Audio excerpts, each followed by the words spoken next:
मेरी वीडियो देखें वही समय आपको जरूर दिखाई दे और साथ में मेरा गुड नाइट। तो मैं Anuj Sharma, PGT chemistry classes में आपका स्वागत है। और आज मैं एक ऐसे चैनल पे काम करने जा रहा हूं जिससे मैं आपको लगातार पीजीटी से रिलेटेड, लेक्चरर ग्रेड से रिलेटेड जो जॉब्स हैं उनकी केमिस्ट्री क्लासेस के बारे में बताऊं।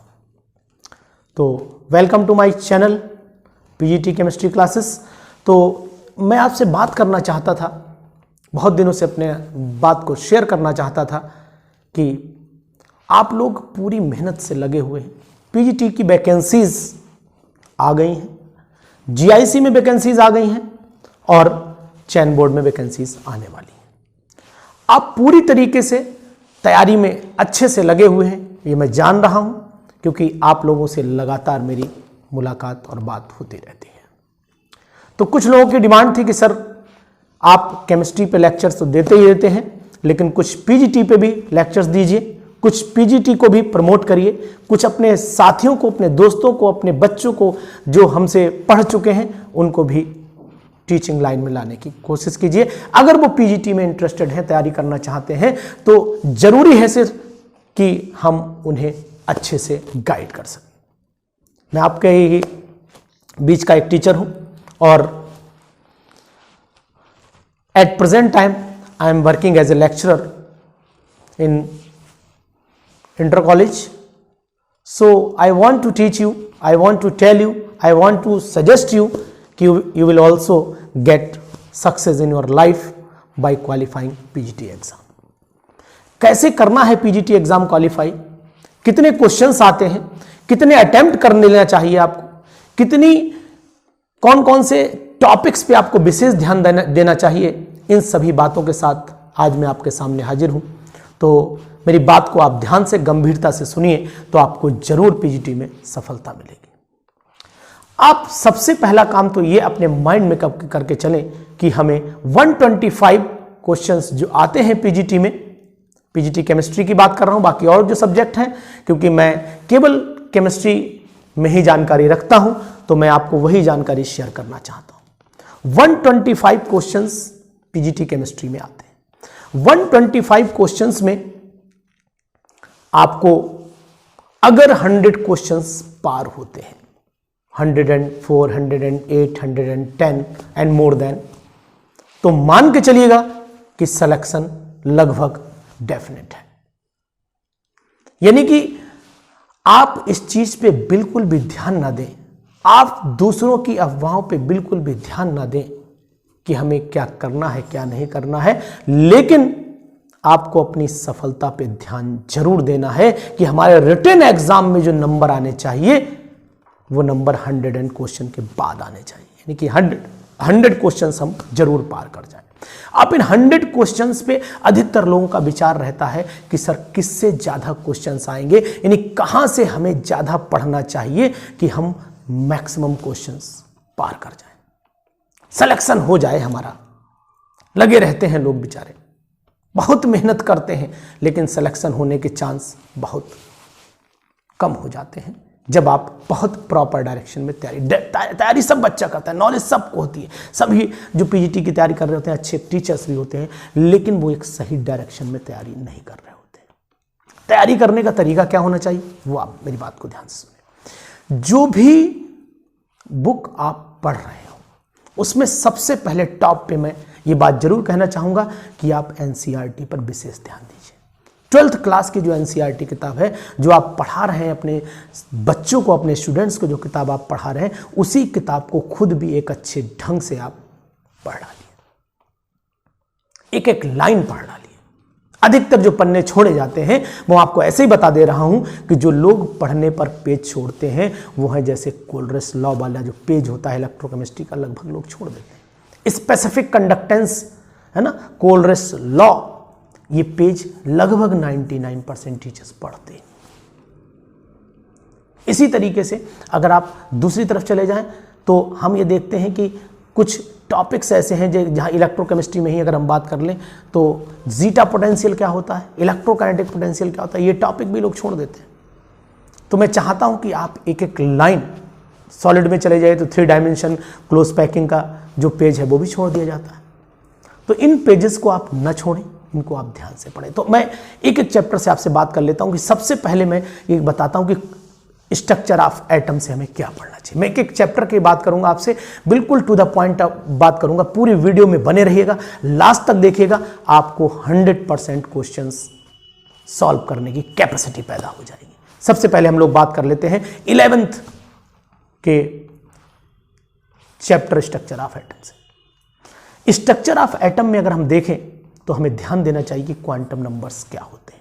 क्वांटम नंबर पे विशेष ध्यान देना पड़ेगा। लगभग हर साल एक क्वेश्चन जरूर मिलता है, चाहे वो क्वांटम नंबर निकालने का हो, चाहे क्वांटम नंबर कौन सा हमारा क्वांटम नंबर सही है। जैसे n की वैल्यू दे दी, l की वैल्यू देगी तो पूछ लिया कि क्वांटम नंबर कौन सा सही आएगा। इस तरीके के क्वेश्चंस देखे गए एग्जाम में। इसी तरीके से अगर आप एनर्जी और वेलोसिटी पे जो न्यूमेरिकल्स आते हैं उनको भी थोड़ा सा ध्यान में रखेंगे, यानी कि जो बोहर्स एनर्जी लेवल है उसके थ्रू जो क्वेश्चन सॉल्व होते हैं उनको ध्यान में रखिए।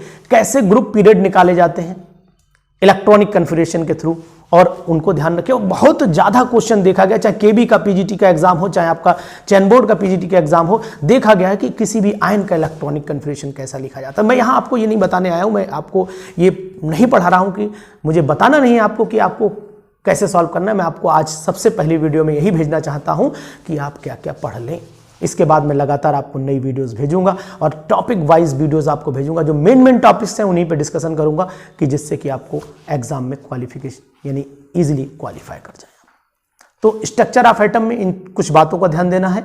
और जब आप स्ट्रक्चर ऑफ एटम में तो बोहर मॉडल को जरा थोड़ा गंभीरता से पढ़िएगा। और ऑर्बिट ऑर्बिटल के जो मेन कंसेप्ट हैं, जैसे आप अगर ऑर्बिट ऑर्बिटल में जाइए तो श्रोडिंगर वेव इक्वेशन उठा के देखिएगा, आप एग्जाम में 100% आपको किसी न किसी 2-1 साल के गैप में पेपर में ये मिल जाएगी कि श्रोडिंगर इक्वेशन होती क्या है।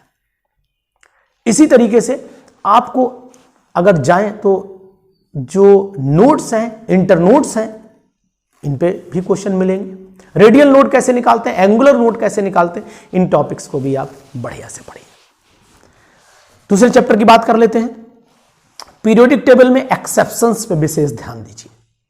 जैसे मैं एक हिंट भी दे देता हूं कि फ्लोरीन की इलेक्ट्रॉन गेन एंथैल्पी क्लोरीन से कम क्यों होती है, नाइट्रोजन की आयनेशन एंथैल्पी ऑक्सीजन से कम क्यों होती है, नोबल गैसेस की इलेक्ट्रॉन गेन एंथैल्पी लगभग 0 होती है क्यों, आयनेशन एंथैल्पी वेरी हाई होती है क्यों, electron gain enthalpy noble gases की नेगेटिव भी हो जाती है क्यों, पॉजिटिव भी हो जाती है क्यों।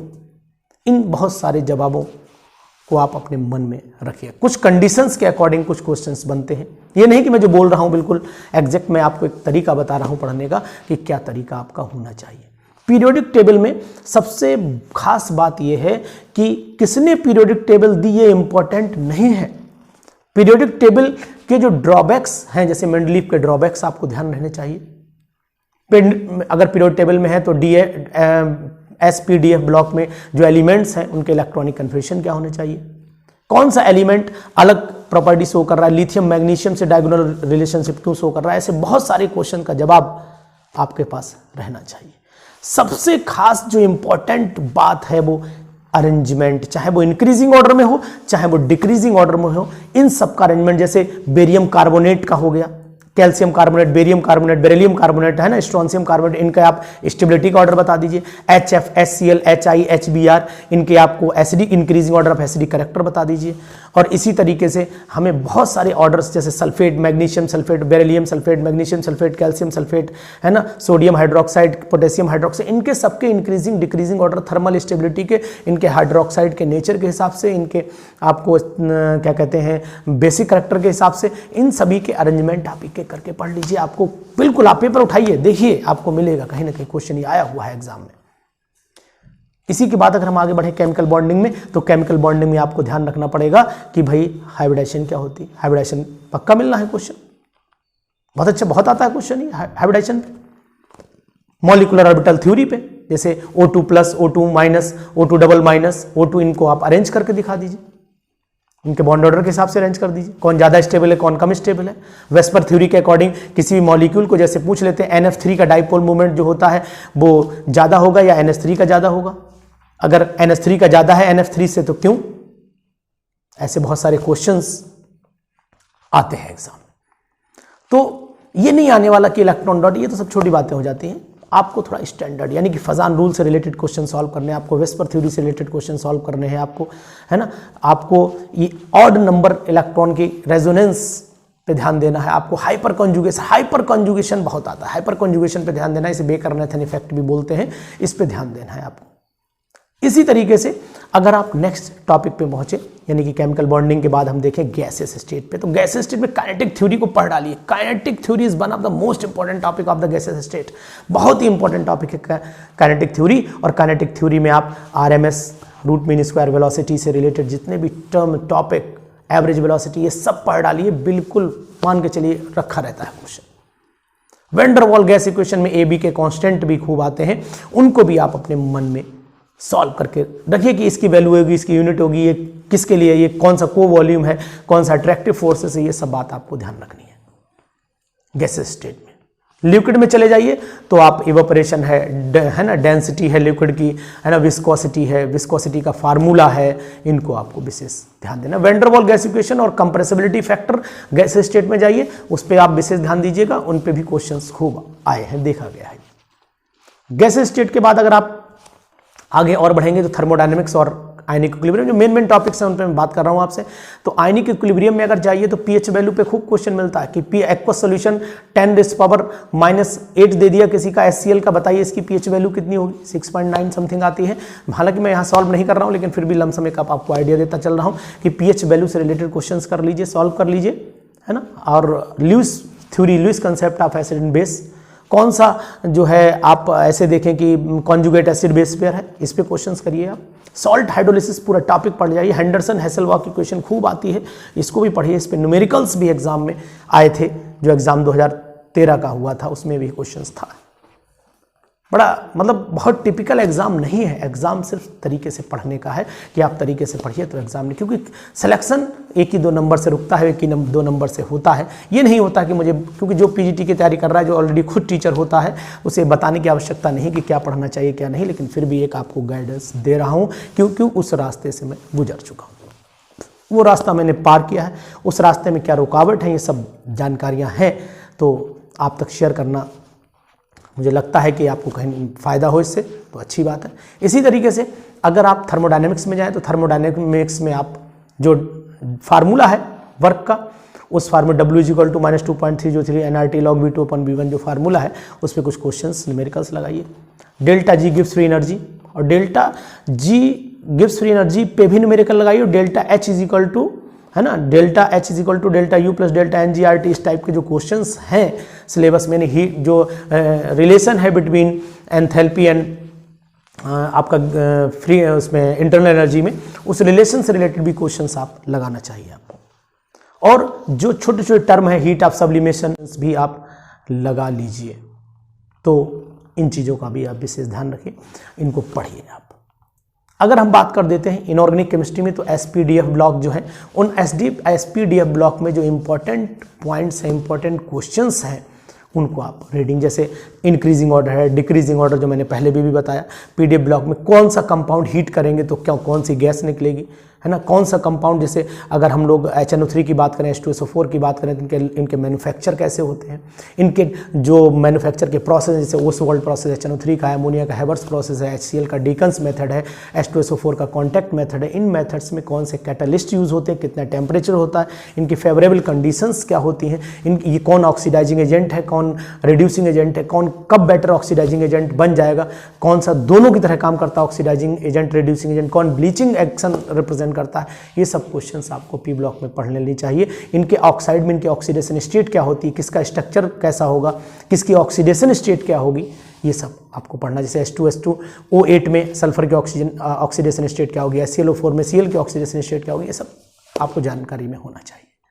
और मेन ध्यान आपको देना है ऑर्गेनिक केमिस्ट्री में।